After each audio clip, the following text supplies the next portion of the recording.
अब बीमारी तो सबसे बड़ा है हमारा, पता नहीं क्या कान में बोलते हैं, कोई जानता भी नहीं है, फूंक देंगे निकल जाएंगे। अब आदमी सारा सोचता है गुरु जी बोले हैं कि खाली फूंक के चले आए। पता नहीं गुरु जी बोले हैं खाली फूंक करके आ गए।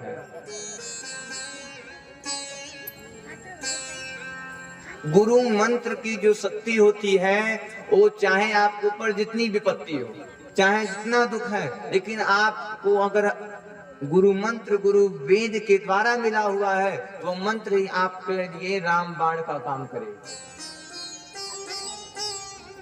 अगर गुरु जी फूंक करके चले आए तो क्या फूकेंगे? अच्छा यह बताइए, अगर गाड़ी में तेल ना रहे तो क्या गाड़ी यहाँ से बैकुंठपुर जाएगी? बोलो मेरी माँ, जाएगी गाड़ी यहाँ से बैकुंठपुर? कतई ही नहीं जाएगी। ठीक उसी प्रकार से अगर गुरु जी में शक्ति नहीं रहेगी तो आपके पाप को कैसे मिटाएंगे? भाई शक्ति रहेगा तभी तो आपके पापों को हटाएंगे। और जो गुरु जी खुद बेचारे ढाए हैं, कहां से आपको उठाएंगे? गुरु मंत्र उससे लीजिएगा जो आपको सच्चा रास्ता बताए। अगर आपके ऊपर कोई टेंशन है, आपने उसको बताया तो आपको सहज मार्ग दिखाए।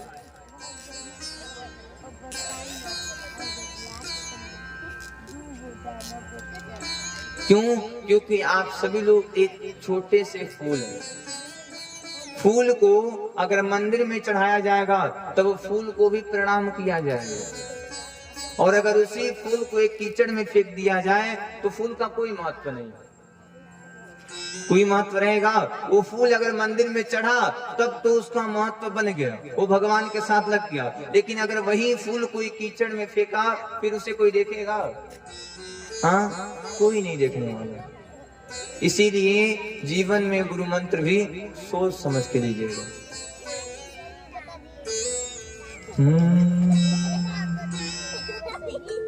नन्हा सा फूल हूँ मैं, चरणों की धूल हूँ मैं। नन्हा सा फूल हूँ मैं, चरणों की धूल हूँ मैं। नन्हा सा फूल हूँ मैं, चरणों की। अपने अपने गुरु जी के लिए कहिएगा, नन्हा सा फूल हूँ मैं, चरणों की धूल हूँ मैं। नन्हा सा फूल हूँ मैं, चरणों की धूल। ले लो मेरा स्वीकार गुरु जी मेरी पूजा करो स्वीकार।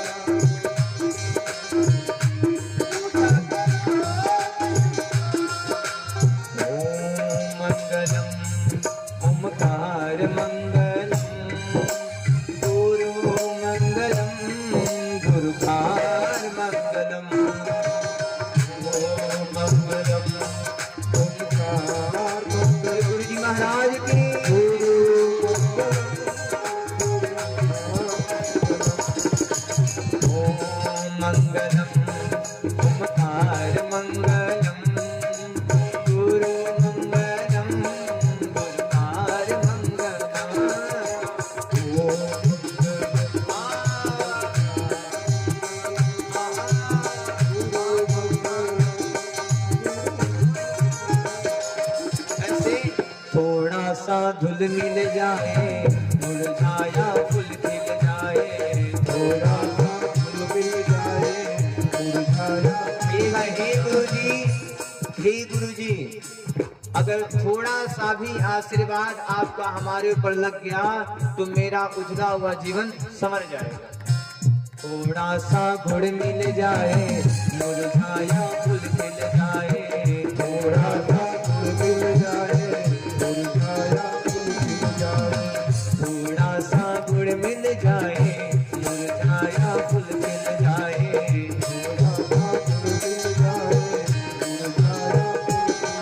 हे आया हूँ मैं तेरे पार गुरु जी मेरी पूजा करो स्वीकार। आया हूँ मैं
चलो राधे राधे, और जोर से, और जोर से, और धीरे से। ओम मंगलम ओमकार मंगलम गुरु मंगलम गुरुकार मंगलम। जीवन में यह प्रयास करिएगा कि अच्छे से अच्छे गुरु से गुरु दीक्षा ले।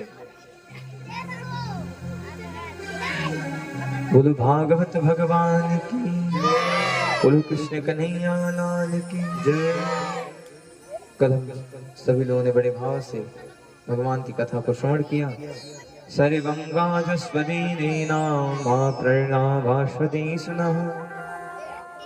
भक्ति जो होती है महाराज, वो 9 प्रकार की होती है, जिसे नौधा भक्ति कहा जाता है। बोलो कृष्ण कन्हैया लाल की। प्रहलाद जी एक ऐसे भगवान के भक्त थे जिनके अंदर 9 भक्ति आई। प्रथम भगत संतन कर संगा, दूसर रति मम कथा प्रसंगा। पहली भक्ति होती है संतों का संगत करना। दूसरी भक्ति हो गई कथा प्रसंगा, भगवान की कथा सुनना ही एक प्रकार की भक्ति। इधर धीरे धीरे समय बीतता है और आज सुखदेव जी महाराज परीक्षित जी को गजग्राह की कथा को सुना रहे। ध्यान देना, ये बच्चों को पीछे कर दीजिए उठा करके, तो अपने डिस्टर्ब होंगे, सबको करेंगे। बोलो भागवत भगवान की। हाँ ध्यान दीजिए। एक है गज, यहां से गजग्राह की कथा प्रारंभ हो रही है। एक है गज। अब बताइए गज किसे कहा जाता है? गज किसे कहा जाता है, कौन बताएगा?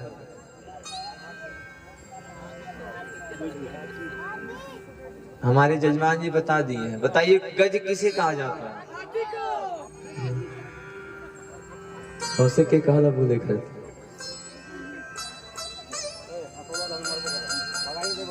दुकनिया हमारे बंद कराते हैं। बोलो भागवत भगवान की। हाथी को गज कहा जाता है। एक गज है जिसे बहुत प्यास लगा। एक गज है जिसे बहुत प्यास लगा है, बहुत प्यास लगा है, और अपनी प्यास को बुझाने के लिए गज कहाँ जा रहा है? एक सरोवर में। हाँ, आप सभी को प्यास लगता है तो आप अपने घर में जाते हैं और पानी लेकर के पीते हैं। ठीक उसी प्रकार से जब जीव जंतुओं को भी प्यास लगता है तो पानी की खोज में किसी न किसी सरोवर के पास जाते हैं, नदी, कुआं, तालाब के पास जाते हैं। तो उस हाथी को बहुत प्यास लगता है। अच्छा, आप सभी लोग, एक प्यास से बात याद आ गई कि लोग कहते हैं हमारे सामान तो हमारे साथ है। वो पानी भी आपको तब तक अच्छा लगेगा जब तक आपका प्यास न बुझ जाए। आपका प्यास जहां खत्म हुआ वहां पानी भी आपको दुश्मन के बराबर लगना शुरू हो जाए। हाथी को प्यास लगता है, और जब प्यास लगता है तो पहुंचता है कहां? एक सरोवर के पास। हाँ, एक सरोवर के पास। संयोग की बात यह है कि उस सरोवर में एक ग्राह रहता है। ग्राह को मगर भी कहते हैं और एक ग्राह को काल भी कहते हैं।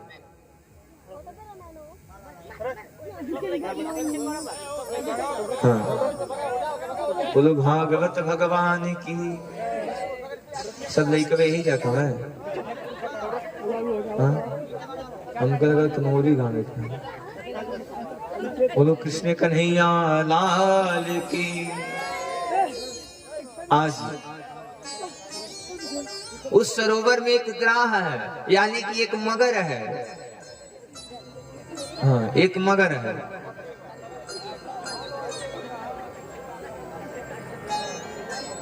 गज गज हाँ गज जैसे ही पानी को पीने के लिए सरोवर में अपने सूंड को डालता है, वैसे ही मगरमच्छ आ करके उसके पैर को पकड़ लेता है। अब गज लगा चिल्लाने, गज लगा चिल्लाने। पहले तो गज ने अपनी भाषा में भगवान को लगा चिल्लाने। क्यों? क्योंकि जब विपत्ति आती है तो हम लोग सबसे पहले अपने परिवार वालों को बुलाते हैं। भाई जब दुख मिलता है तो सबसे पहले परिवार वालों से कहते हैं।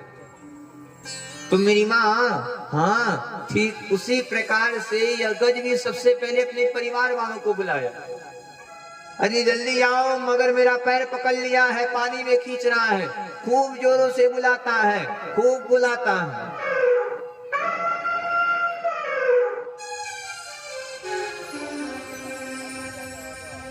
चिल्ला रहा है, लेकिन इसके परिवार वाले इसको सुन करके आने वाले नहीं।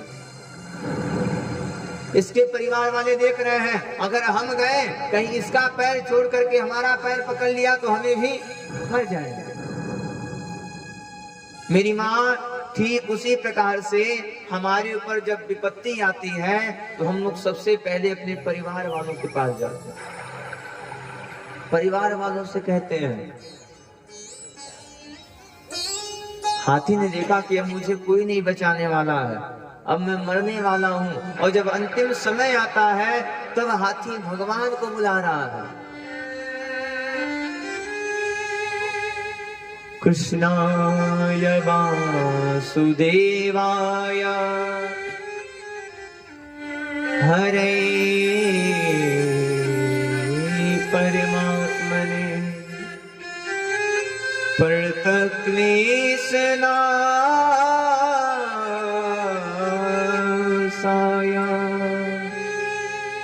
श्री कृष्णाय वयं नमः। नारायणं नमस्कृत्य, हे नारायण आपको नमस्कार है। नरं चैव नरोत्तमं देवीं सरस्वती व्यास ततो जयमुदीयते। हे नारायण जल्दी आइए, हे नारायण आप नहीं आए तो कुछ ही देर में ये जो ग्राह है यह हमको पकड़ लेगा और आज हमारी मृत्यु हो जाएगी। ग्राह कह रहा है, हो मेरा कोई न सहारा बिन तेरे, नंदलाल सवरिया मेरे। हो मेरा कोई न सहारा बिन तेरे, नंदलाल सवरिया मेरे।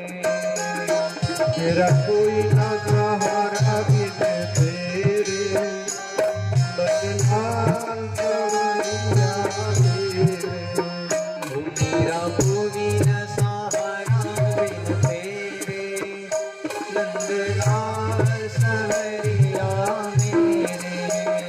मेरा कोई न सहारा बिन तेरे, नंदलाल सवरिया नंदलाल सवरिया मेरे। गोपाल सवरिया मेरे, नंदलाल सवरिया मेरे। गोपाल सवरिया मेरे। अब सब लोग कहेंगे, हे भगवान, अरे उस गज को तुम मगर पकड़ा था, लेकिन हमें माया पकड़ लिया। हे प्रभु आइए और इस माया से हमको छुड़ा करके लेके जाइए। नंदलाल सवरिया सवरिया मेरे, गोपाल सवरिया मेरे, नंदलाल सवरिया मेरे,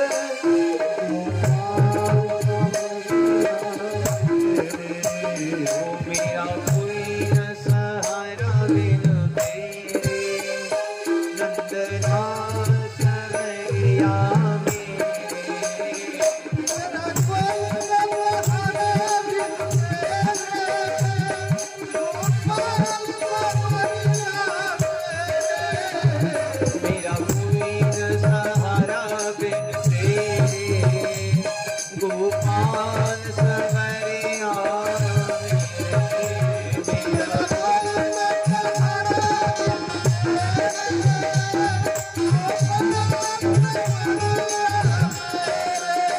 हे गोपाल सवरिया मेरे, गोपाल सवरिया मेरे। हाथी लगा बुलाने, हे भगवान आइए। अरे भगवान, हमसे बहुत भारी गलती हो गई। हे प्रभु, जिस परिवार को हम अपना समझते थे, हे प्रभु, आज इस विपत्ति में हमारा परिवार भी नहीं आ रहा। हे प्रभु, अगर हमें पता होता कि अब परिवार वाले हमारे नहीं हैं, प्रभु शुरू से आपका नाम लिए होते। हे प्रभु, अगर आपको अपना बना लिए होते तो आज मुझे इतनी बड़ी विपत्ति का सामना नहीं करना पड़ता। मेरी माँ, हमारे ऊपर भी जब विपत्ति आती है तो हम सबसे पहले अपने परिवार वालों के पास जाते हैं। सुनो, हमारे ऊपर बहुत दुख है, बहुत कर्ज है। जब वो भी आपका बात नहीं सुनेंगे तब आप अपने रिश्तेदारों के पास फोन करते हैं। क्या बताएं, बहुत टेंशन है, बहुत कर्ज हो गया है, परिवार कैसे चलेगा खुद नहीं पता है, मन तो करता है मर जाए। परिवार वाले भी हाँ हाँ बोल करके फोन को काट देते हैं। रिश्तेदारी भी तब तक रहेगी जब तक आपके जेब में नोट रहेगा। पैसा खत्म, सारे रिश्तेदार टाटा बोल करके निकल जाएंगे। वो आपके लिए नहीं आ रहे हैं, वो आपके पैसे के लिए आ रहे हैं। जब तक पैसा है तब तक खूब आप भाई हैं, खूब मामा हैं, खूब भाई हैं, खूब मौसी हैं, खूब रिश्तेदारी है। जहां पैसा खत्म वहां कोई आपका हाल चाल लेने नहीं आएगा। हमारा कोई नहीं आने वाला। आज जब व्यक्ति का कोई साथ नहीं देता है तब व्यक्ति लास्ट में मंदिर जाता है। हे भगवान, विपत्ति ज्यादा है, हे प्रभु, अब नहीं संभाले तो प्रभु मर जाएंगे। भगवान भी कहते हैं, सुनो, अगर तुम पहले ही मेरे पास आए होते तो तुम्हें इतनी विपत्ति देखने का अवसर नहीं मिला। तुम तो पहले अपने रिश्तेदार के पास गए थे, फिर अपने घर वालों के पास गए थे। जब तुम्हारा कोई नहीं साथ दिया तब तुम मेरे पास आए हो। सुनो, मैं करुणा निधान हूँ, सब पे करुणा करता हूँ, तुम्हारे पे भी करूंगा। अच्छा, हॉस्पिटल में हम सब लोग जाते हैं और जब बीमारी नहीं डॉक्टर के पास मिल पाती है, जब डॉक्टर बीमारी का इलाज नहीं कर पाता है, जब बीमारी बड़ी हो जाती है, डॉक्टर कहता है जाइए और जा करके भगवान से प्रार्थना करिए। कहता है ना, जाइए जा करके भगवान से प्रार्थना करिए। जब डॉक्टर ने कह दिया जाइए भगवान से प्रार्थना करिए, तब आप मंदिर में आते हैं।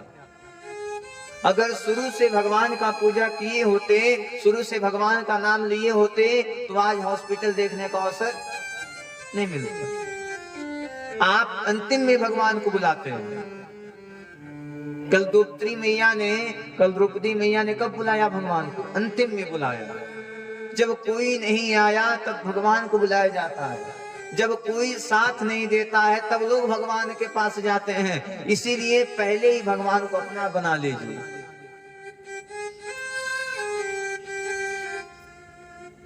पहले ही भगवान को अपना बना लीजिए।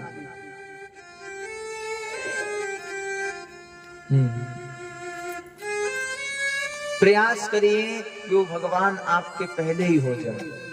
रिश्तेदारों वालों से फोन करने का अवसर ना मिले, परिवार से कुछ कहने वालों के लिए एक शब्द ना रहे। गज ने कहा, हे प्रभु बड़े बड़ा दुख हुआ महाराज, जिस पत्नी को हम अपना समझते थे आज इस दुख में वो पत्नी भी हमसे दूर चली गई। महाराज जिस पुत्र को हम अपना समझते थे वो पुत्र भी हमारे विपत्ति में नहीं आया। हे प्रभु, जिन रिश्तेदारों के लिए, जिन परिवार वालों के लिए हमने इतना मेहनत किया, इतना जोड़ जोड़ के कमा करके खिलाया, वो परिवार वाले भी हमारे नहीं रहे। प्रभु इस विपत्ति में हमारा कोई नहीं। हे प्रभु अब अंतिम रास्ते आप हैं। हे प्रभु अब आपके पास आए हैं, अगर आप नहीं कृपा करोगे तो कौन करेगा। करुणा निधान की सब बिगड़ी मेरी सवारो, जो तुम ना सवारो तो तुम क्या गुना। हे प्रभु अगर आप मेरी बिगड़ी को नहीं संवारेंगे तो लोग क्या कहेंगे। प्रभु हम तो आपके भक्त हैं ना। गज की आवाज पहुंच गई नारायण के पास। भगवान वहीं से चल के आते हैं, सुदर्शन चक्र को आज्ञा दिया, जाओ और जो हमारे भक्त को परेशान कर रहा है तुरंत उसका सर धड़ से अलग हो जाए। सुदर्शन चक्र आता है और सुदर्शन चक्र आ करके ग्राह के सर को धर कर। अब गज लगा भगवान से प्रार्थना करने, हे प्रभु अब हम मान गए कि जीव का, प्राणी के बस एक हुए हैं, ये वो है भगवान। भगवान के सिवा इस संसार में किसी का कोई नहीं है। ग्राह तुरंत मर जाता है और गज यानी कि हाथी तुरंत कमल के फूल को लेकर के भगवान को चढ़ाता है। हे प्रभु आज से इस परिवार वालों को छोड़ करके हम आपके हो गए हैं, आज से हम आपका ही नाम लेंगे और आपके सहारे ही जी। मेरी माँ गज नहीं, हम सभी लोग सबसे पहले घर जाते हैं, रिश्तेदारी देखते हैं, उसके बाद अंतिम में आते हैं भगवान के पास। शुरू से भगवान के साथ संबंध बना लीजिएगा, शुरू से भगवान को अपना बना लीजिएगा। क्यों? क्योंकि शुरू से भगवान को अपना बना लेंगे, भगवान के साथ अपना संबंध बना लेंगे तो दुख देखने का अवसर।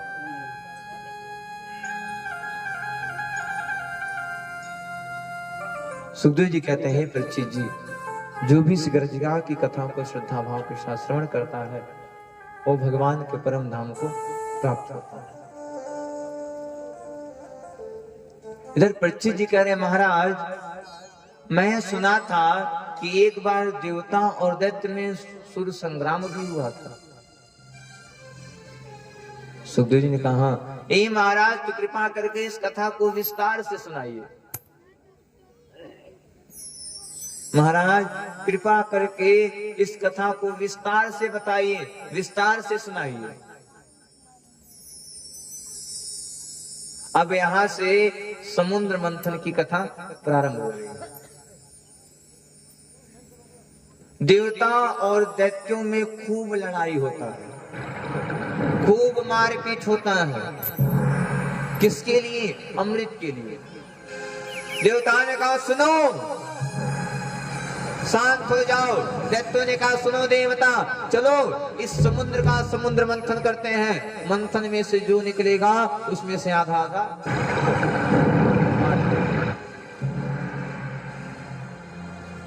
आज समुद्र मंथन होने जा रहा है। एक तरफ देवता, एक तरफ दैत्य, दोनों लोग मिल करके आज समुद्र मंथन करने का प्रयास शुरू कर।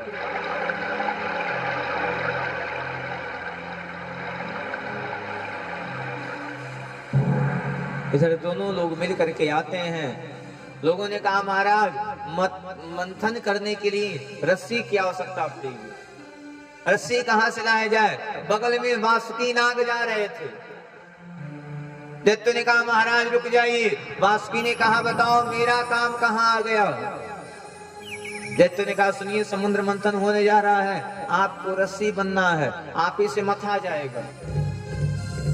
वासुकी ने कहा जय हो। रगड़ाई हो हमारी और मजा लो तुम।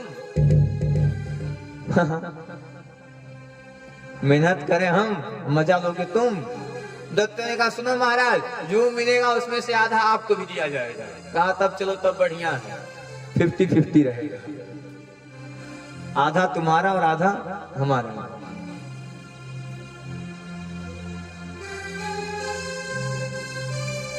भगवान पंद्राचल पर्वत पे सब लोग आते हैं, भगवान कच्छप रूप को धारण करते हैं।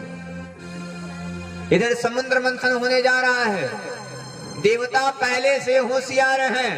इधर दैत्य खड़े हैं, इधर देवता खड़े हैं। समुद्र मंथन करने के लिए बासुकी नाग के मुंह की तरफ जाकर के देवताओं ने पकड़ ली। दैत्य जाकर के पूंछ पकड़ लिए, और देवता पहले से होशियार, जान जाइए, बड़ा आनंद आएगा ध्यान देंगे तो।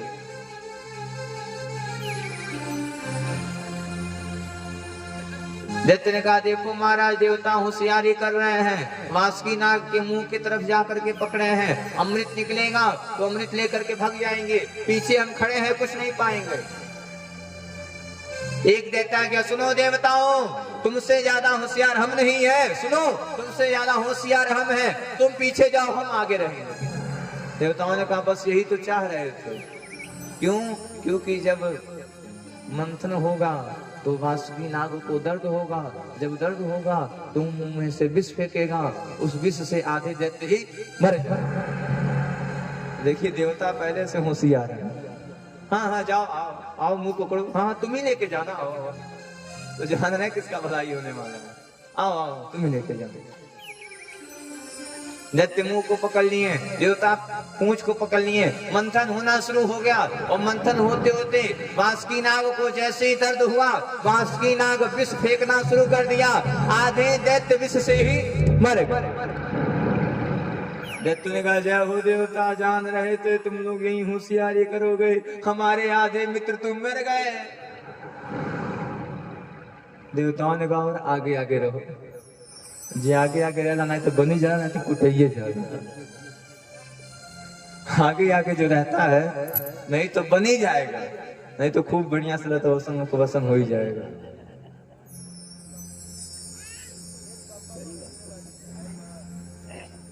मंथन प्रारंभ हो गया, अनेक प्रकार की रत्नें निकलती हैं, अनेक ऋषियों को दे दिया जाता है सीता।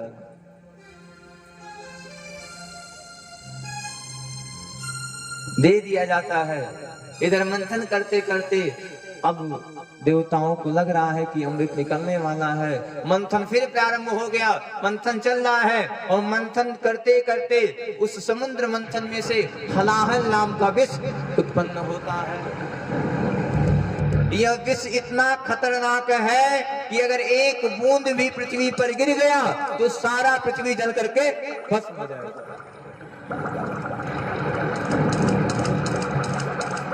देवताओं ने कहा सुनो दैत्य, बहुत मंथन करने के लिए आगे जाते थे, विष निकल गया, जाओ पियो। दैत्य ने कहा अरे महाराज, अरे क्षमा करें, विष को कौन लेगा।